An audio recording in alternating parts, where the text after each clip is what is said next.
My name is Lisa Premke and I'm from Berlin, Germany, and I'm working in sound installation, architectural sound spaces.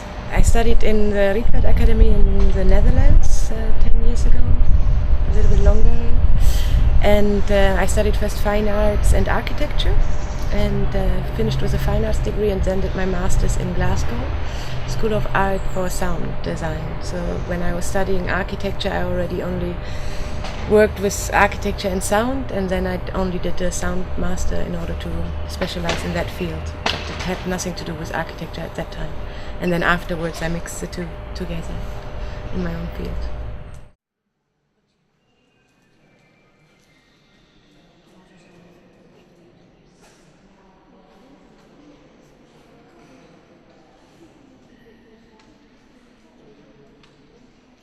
I think I recognize spaces more via the sound, so my hearing sense is more heightened than my visual sense. So when I go somewhere in a street or in another town, the first thing about a town I notice is a reverberation of how the streets are, how far the buildings are apart, and therefore the sound travels different in any city, in any street really. And then when I find a space that is mostly, I work with strong reverberating spaces that have a long echo or strong reverberation. So then something naturally comes up that I relate to the history of the place or how people behave, and I make spaces where the audience has to move a certain way because I put sound pieces somewhere where they then have to go. So I take the audience part of my piece, like the humans make the work, because their bodies become like a sound buffer. Like if you have a strong reverberating place and you have a lot of people, then the sound waves, of course, bounce off the bodies. So that already blocks and makes certain structures of the space.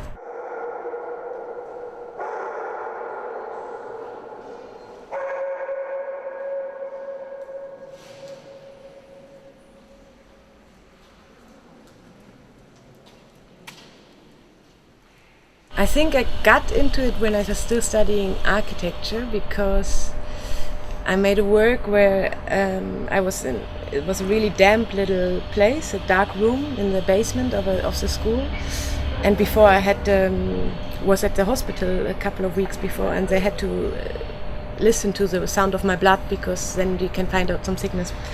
Anyway, so they put in microphones, and I went back again and I asked them to record the sound of the blood, which is very intense, like a sick stream of mud, basically. It sounds like this. So I made a surround installation in this cellar basement little room, and I had the 8 speakers and had the arteria and the aorta run in both directions. And it was really simple. It was aesthetically really bad, and it was a really simple installation, but the audience had such a strong impact because it is something that is very much related to memory sound. So everybody immediately sat down in the middle. It was really wet and everything, but they sat down, and they most of them took like a fetal position, because that's the last time you hear it. It's when your feet is in the belly of the mother and the sound circles around you of the being. So that was something where I thought, this is something that is so intuitive that I can address the body before I can address the brain of the viewer. It's via sound, because it's something that we store a long time, but we don't consciously think about it because our vision is way stronger. We think way more with our vision. So then the sound became something for me that I thought I can manipulate or work with something that the people don't even know about themselves, and create something or remember something that they might have not consciously thought about.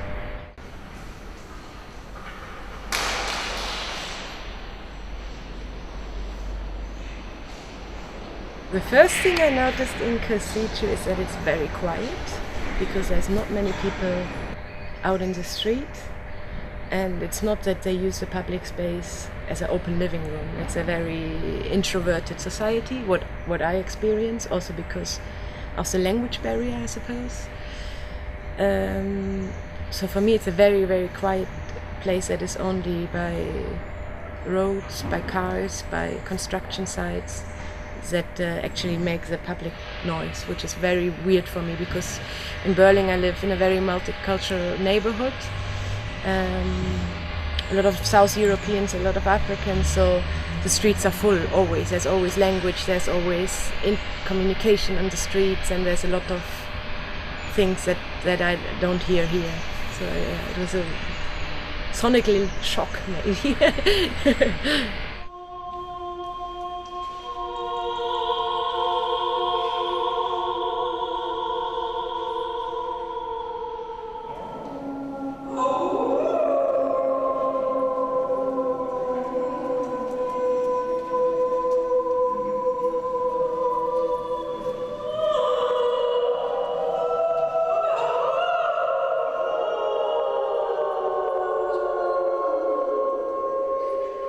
I basically researched about wolves in the area here, and I found out that 50 odd years ago scientists wanted to create this super dog that was at the border of toward the Czechoslovakian Republic and the West. So they bred a German Shepherd with a wolf from this area, and they wanted to have basically a dog that has a high-end senses of a wolf, that can hear like a wolf, that can jump like a wolf, but is not as aggressive and can be domesticated like a German Shepherd. So they bred this dog, and they had it patrol on the borders for people who wanted to flee the country into the West. And that didn't work out because basically the dog was only. It's like in a wolf pack, you have the leader, the wolf leader, and everybody does what the wolf leader does. So with this breed between German Shepherd and wolf, it was similar. So you had to have it as a baby, and then it only was to the soldier it was taught by. But the soldiers at the border changed every 2 years. So the wolf dog could not be passed on, so they would have to have every 2 years a new wolf dog with every soldier. So the whole system was completely failed, and they couldn't use it anymore, and then they killed a lot of them, but there was a small group which wanted to keep them alive, and they breeding them still. So there's a lot of people around this area that have Czechoslovakian wolf dogs still, which are now in the 8th generation of wolf, and they still have a lot of characteristics of wolves, and their main communication is still howling, which for me is a very initial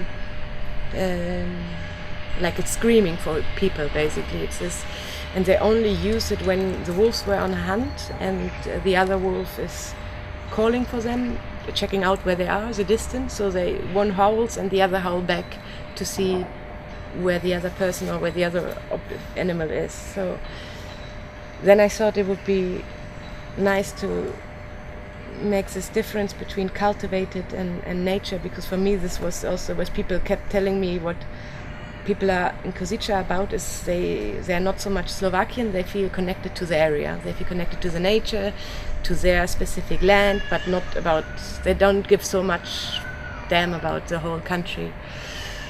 So I thought it would be nice to make a choir between the very much cultivated sign of singing, which is opera, and wolves, so the opposite of something very animal-like and something very, very highly cultivated, and try to mix them together. So in the end it's going to be a performance where I'm building cages for the wolves, and I have in a very reverberant space I have opera singers who trained the language of the wolves, and they trained howling now for a couple of weeks, and they will try to animate the wolves to howl with them. And it's placed in a certain way that I want the audience basically walks into it, and it's really strange to be very close to an opera singer, because normally you have a distance of the stage. So if an opera singer opens up, because they have to open their whole chest to sing, it's a very intimate connection, which a lot of people cannot really. It's weird to be so close to somebody who opens himself up so much.